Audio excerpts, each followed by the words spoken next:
नहीं नहीं रखा तुम आखि जहाँ देखुचे ठीक देखुचे तुम पाठी रे मो ना को उच्चारण करूछ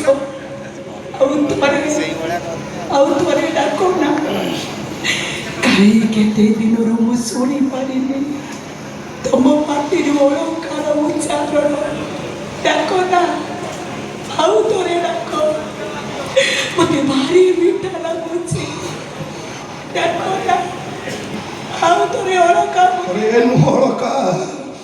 ମୁଁ 100 ଥର ବି ଉଚ୍ଚାରଣ କରିପାରିବି ଅଳକା ଅଳକା ଅଳକା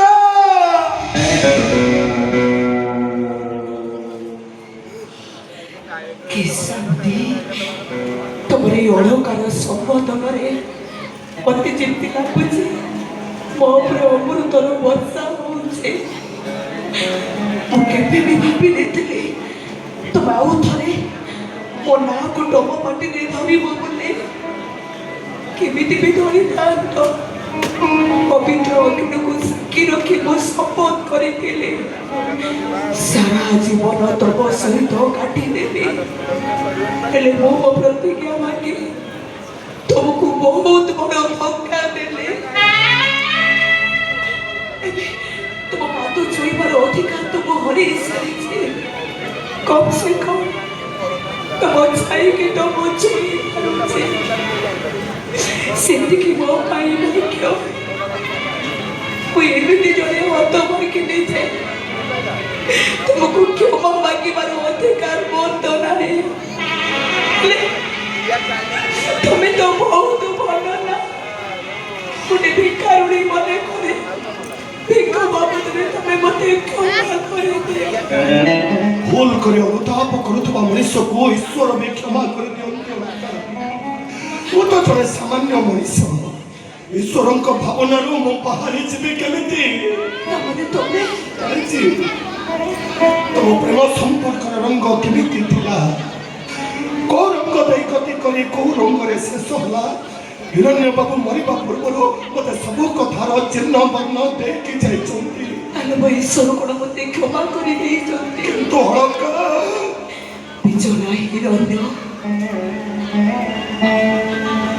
ମୋ ପାଇଁ ନିଜକୁ ଶେଷ କରିଦେଲେ ମୋତେ ବିଶ୍ୱାସ କର ମୁଁ ଘର ଛାଡ଼ି ଚାଲି ଆସି ମୋ ଭୁଲ କରିଛି ସତ ହେଲେ ମୁଁ ଇଜ୍ଜତର କଳଙ୍କର କଳା ରଙ୍ଗ ମାରି ମୁଁ କିଛି ପାପ କର୍ମ କରିଛି ସବୁ କଥା ଜାଣିଛି ମୁଁ ତୁମେ ପବିତ୍ର ଗଙ୍ଗା ଜଳ ଭଳି ପବିତ୍ର ତୁମେ କେବଳ ଚିକନେକ ଦୁନିଆର ସାଲୁର ଜୀବନ କାଟିବାର ଲକ୍ଷ୍ୟ ନେଇ ତୁମେ ମୋ ଗରିବ କୁଡ଼ିଆରୁ ପାଦ କାଢ଼ି ଚାଲି ଯାଇଥିଲ ପତି ପତ୍ନୀର ସମ୍ପର୍କକୁ ଅନ୍ଧାର ଭିତରକୁ ଠେଲି ଦେଇ ପ୍ରେମ ସମ୍ପର୍କକୁ ତୁମେ ଆଲୋକିତ କରିଥିଲ କେବଳ ସେଇ ଲକ୍ଷ୍ୟ ନେଇ ତୁମେ ନିଜେ ନିଜ ଗୋଡ଼ରେ କୁରାଢ଼ି ମାରିଥିଲ ଆଉ ଶେଷରେ ସୁନା ହରିଣୀ ପାଇବା ଆଶାରେ ଏତେ ପଥ ଅତିକ୍ରମ କରିଗଲ ଯେ ନିଜ ଆଖି ଆଗରୁ ତୁମେ ନିଜ ରାସ୍ତାକୁ ତୁମେ ହଜେଇ ଦେଲ ଯାହା ଫଳରେ ତୁମେ ଆଜି ଏମିତି ଦଣ୍ଡ ଭୋଗୁଛ এই ଦଣ୍ଡ ତ ମୋ ପାଇଁ କିଛି ନୁହେଁ ଅତି ସାମାନ୍ୟ ଯେଉଁଭଳି ଭାବରେ ବିଶ୍ୱାସର ସମ୍ପର୍କକୁ ପ୍ରତାରଣା କରି ସାମାଜିକ ସ୍ୱୀକୃତିକୁ ମୁଁ ଧୋକା ଦେଇଛି ମୋ 7 ଜନ୍ମ ଯାଏ ମୋତେ ଆହୁରି ଭୟଙ୍କର ଦଣ୍ଡ ମିଳିବା ଦରକାର ସାମାନ୍ୟ ଗୋଟିଏ ଭୁଲ ନିଷ୍ପତ୍ତି ଗୋଟେ ନାରୀର ଜୀବନକୁ କୋଉଠୁ ନେଇ କୋଉଠି ପହଞ୍ଚେଇ ଦିଏ ତୁମେ ହେଉଛ ତାର ଜ୍ୱଳନ୍ତ ଉଦାହରଣ ସେଦିନ ସେ ପରିସ୍ଥିତିରେ ଯଦି ଟିକିଏ ବି ସହିଯିବାର ଶକ୍ତି ତମର ଥାନ୍ତା ତାହେଲେ ଆଜି ତମର ଏମିତି ଅବସ୍ଥା କେବେ ବି ହେଇନଥାନ୍ତା ତମେ ତୁମ ପାଖରେ କ'ଣ ସହିଯିବାର ଶକ୍ତି ନଥିଲା ସହିଗଲନି ତମେ କାହିଁକି ମୋତେ ଉତ୍ତ୍ୟକ୍ତ କରି ମୋ ଧୈର୍ଯ୍ୟର ବନ୍ଧକୁ ଭାଙ୍ଗିଦେଲ କୋଉ ଭଳି ଚରିତ୍ରର ମୁଁ ତମକୁ କ'ଣ ଅଜଣା ଥିଲା ନାଇଁ ମୋତେ ଭୁଲ ବୁଝ ମୁଁ ଅଭିଯୋଗ କରୁନି ଖାଲି କଥାକୁ କଥାଟି ମନକୁ ଆସିଲା ବୋଲି ପାଟିରୁ ବାହାରି ପଡ଼ିଲା ସତରେ ଅଳକା তুমি ଯୋଉଭଳି ଭାବରେ ଗାଁକୁ ଆସି ଏ ମଠରେ ଆଶ୍ରୟ ନେଇଛ ଆଉ ଏମିତି ବନ୍ଦୀ ଭାବରେ ଜୀବନ କାଟୁଛ, ସତରେ ତମକୁ ଦେଖି ମୁଁ ସହିପାରୁନି ଅଳକା। ଭାରି କଷ୍ଟ ହଉଛି ମତେ, ବହୁତ କଷ୍ଟ। ତମ ଅଧୀନ ହୁଅନି। ମୋ ଦୁର୍ଭାଗ୍ୟ ପାଇଁ ମୁଁ କେବଳ ନିଜେ ହିଁ ଦାୟୀ। ମୋ କଷ୍ଟ ଯନ୍ତ୍ରଣାରେ ବିଚଳିତ ହୋଇ ନିଜ ଆତ୍ମସମ୍ମାନକୁ ତମ ଅପମାନ ଦିଅନି। ବନ୍ଧୁ ଭାବରେ ମୁଁ ଯୋଉ କର୍ମ କରିଛି ଏମିତି ଦଣ୍ଡ ତ ମୋ ପାଇଁ ପ୍ରାପ୍ୟ ନାହିଁ। ହେଲେ ମୁଁ ଗୋଟେ କଥା କହିବି, ମୋ କଥା ରଖିବ, ମନା କରିବନି। ନା, କୁହ। ମୋ ଶରୀରରୁ ଆତ୍ମାଟା ବାହାରି ଚାଲି ଯାଇ ସାରନ୍ତାନି, କେବଳ ତମର ଶେଷ ଦର୍ଶନ ଟିକକ ପାଇଁ ମୋ ନିଶ୍ୱାସଟା ଅଟକି ଯାଇଛି। ସେଇଥିପାଇଁ କହୁଥିଲେ ତମେ ମୋର ଗୋଟିଏ ଉପକାର କରିବ। ଉପକାର? କି ଉପକାର?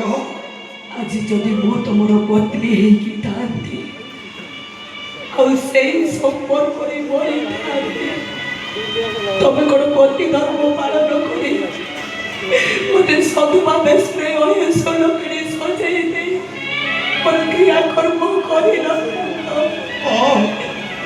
ତାହା ତ ମୁଁ ନିଶ୍ଚୟ କରିଥାନ୍ତି। ଆଜି ସେଇ ତକ ମୁଁ ତମକୁ କାଟି ପକେଇ ଭିକ ମନେ କରନି, ଦୟା କର ମତେ। କାଲି ଯଦି ମୁଁ ମରିଯାଏ, ମୋ ମନା ଶରୀରକୁ ଅଚିନ୍ତା ଅଜଣା ଅପରାଜିତା ରାସ୍ତା କଡ଼ର ମଣିଷ ମନେ କରି ମତେ ବିଲୁଆ କୁକୁର କାହାର ପାଇଁ କୋଉଠି ଫିଙ୍ଗି ଦବ। ପତି ଧର୍ମ ପାଳନ କରି ମୋର ଅନ୍ତିମ ସଂସ୍କାର କରିବ। ମୁଁ ପ୍ରେତାତ୍ମା ନୁହେଁ, ଜଣେ ମଣିଷ ବୋଲି ପ୍ରମାଣ କରିଦବ। ମୋର ଏତିକି ଉପକାର କରିବ ନା? ସେମିତି କୁହନି, କିଛି ହବନି ତମର କିଛି ହବନି ଅଳକା। ଅଭିମାନିନୀ ମୁଁ ଅଳକା ନନ୍ଦା ପରା।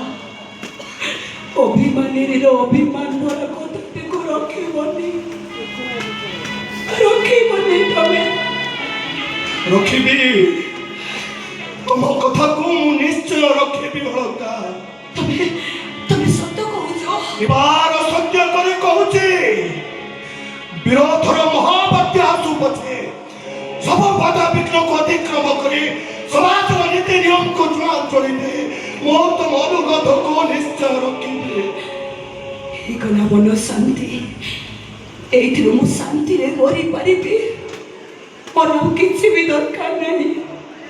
ତମର ଏଇ ପଦିଏ କଥାରେ ମୋ ଶୁଖିଲା ଦେହର ପତ୍ର ଗହଳି ଯାଇ ମୋ ମନ ଭିତରେ ଆନନ୍ଦର ତରଙ୍ଗ ସୃଷ୍ଟି ହଉଛି। ଆଉ କିଛି ବି ଲୋଡ଼ା ନାହିଁ ମୋର। ତମକୁ ମୋର ଅଶେଷ ଧନ୍ୟବାଦ। ହଉ, ମୁଁ ଏବେ ଆସୁଛି ଅଳକା, ଆସୁଛି ମୁଁ।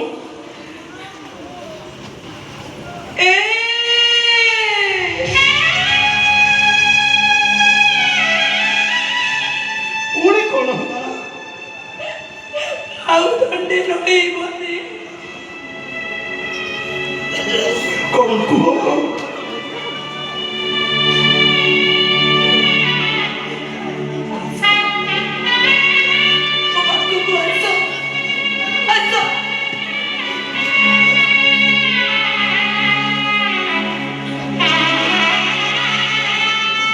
ସମ୍ପର୍କରେ ସେଇ ପ୍ରଥମ ରାତି ମନେ ପଡୁଛି ନା? ସେଇ ବାସର ରାତିରେ ମୁଁ ମୋର ଗୋଟେ କର୍ତ୍ତବ୍ୟ କରିବାକୁ ଭୁଲି ଯାଇଥିଲି। କୋଉ କଥା? ପତ୍ନୀ ଧର୍ମର ଶୁଭାରମ୍ଭ ମୁଁ ଠିକ ଭାବରେ କରିପାରିନଥିଲି। ତୁମର ମନେ ପଡୁଛି ନା? କୋଉ କଥା?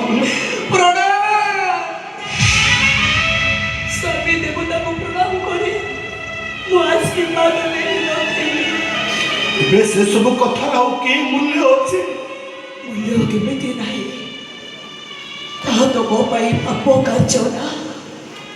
ସେ ବେଖାତିରି ଭାବର ଅମଙ୍ଗଳ ପାଇଁ ଆଶୀର୍ବାଦ ବଦଳରେ ଅଭିଶାପଗ୍ରସ୍ତ ହୋଇ ମୋ ଜୀବନଟା ଯେ ନରକ ପାନରେ ଯାଇଛି ସେ କଥା କିଏ କହିବ?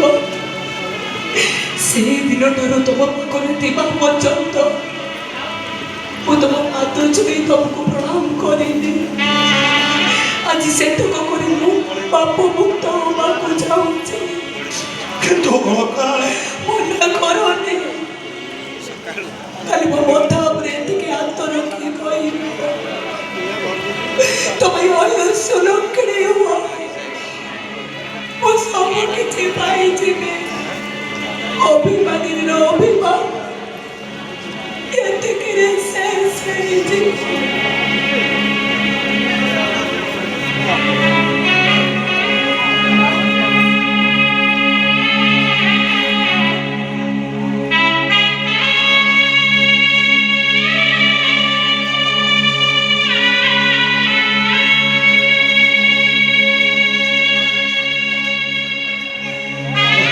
ଲକ୍ଷ୍ମୀ ହୁଅ।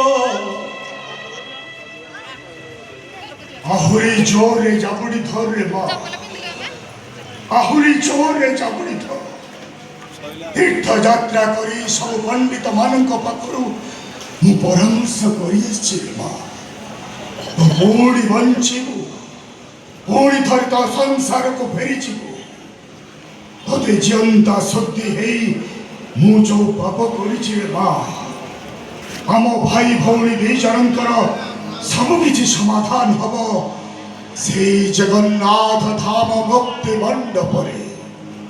ପରିଭୂତ ମୋ ମୁରବିତ୍ୱର କର୍ତ୍ତବ୍ୟ ପାଇଁ ମୋତେ କ୍ଷମା କରିଦେବୁ ରେ ମା। ଏ ପୀତାମ୍ବର ପଟ୍ଟନାୟକର ମୁରବିତ୍ୱ ଆରମ୍ଭ ହବ ଆଜିର ଏହି ଅବିସ୍ମରଣୀୟ ସମାଧାନ। ଆମ କଳିଙ୍ଗ ପାଟଣା ଗାଁ ଆଦର୍ଶ ଗାଁ ହେଇଥିଲା ଆଉ ରହିବ ମଧ୍ୟ। ଇଏ ହେଉଛି ତାର ଜ୍ୱଳନ୍ତ ଉଦାହରଣ। ମୋ ଭଉଣୀ ଅଳକାନନ୍ଦା ପୁଣି ଥରେ ରଜନୀଗନ୍ଧା ବାସ୍ନାରେ ମହକି ଉଠିବ। ଏହା ମୋ ପାଇଁ ଆନନ୍ଦର କଥା ହେବ। ଅଳକା ପରି ନଣନ୍ଦଟିଏ ପାଇ ମୁଁ ବି ଗର୍ବ କରିବି। ସବୁ ନିର୍ଯାତନାର ସାକ୍ଷୀ ମୁଁ ଆଉ ମୋ ମଠ।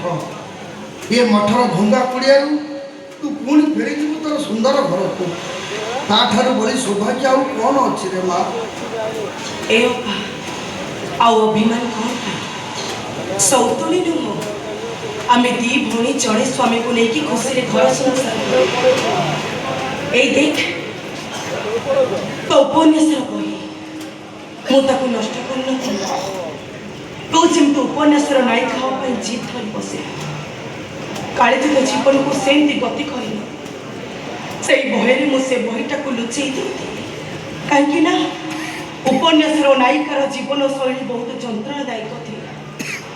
ହେଲେ ସତ କହୁଛି ଲୋ ଅପା, ଉପନ୍ୟାସ ନ ପଢ଼ିବେ ତୁ ତ ଜୀବନକୁ ଉପନ୍ୟାସର ନାୟିକା ଭଳି ଗତି କରିବେ।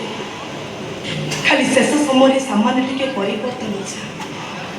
ଉପନ୍ୟାସର ନାୟିକା ମୃତ୍ୟୁବରଣ କରି ତା ସ୍ୱାମୀଙ୍କ ଦ୍ୱାରା ଗାଁ ମଶାଲେ ପଢ଼ାଇ। ହେଲେ ତତେ ତତେ ତ ସ୍ୱାମୀ ପାଛୋଟି ନେବେ। ଉପନ୍ୟାସର ଶେଷଟା ଦୁଃଖ ଆଉ ଯନ୍ତ୍ରଣା ଥିଲା। ହେଲେ ତୋ ଜୀବନର ଶେଷ ସୁଖ ଆଉ ଆନନ୍ଦ। ସତରେ ଲୋ ଅପା, ତୋରି ପରି ଏକ ଚରିତ୍ରକୁ ଲେଖକ ତାଙ୍କ ମାନସ ପଟରେ ଦେଖି ଲେଖିଥିଲେ ଅଭିମାନିନୀ ସେ ଅଳକାନନ୍ଦା।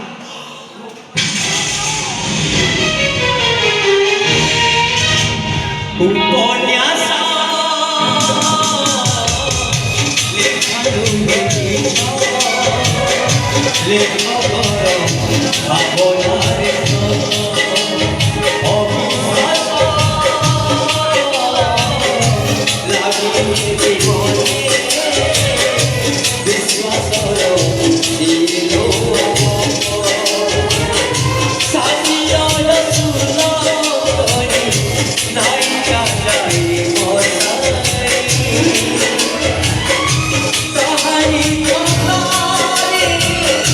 Basta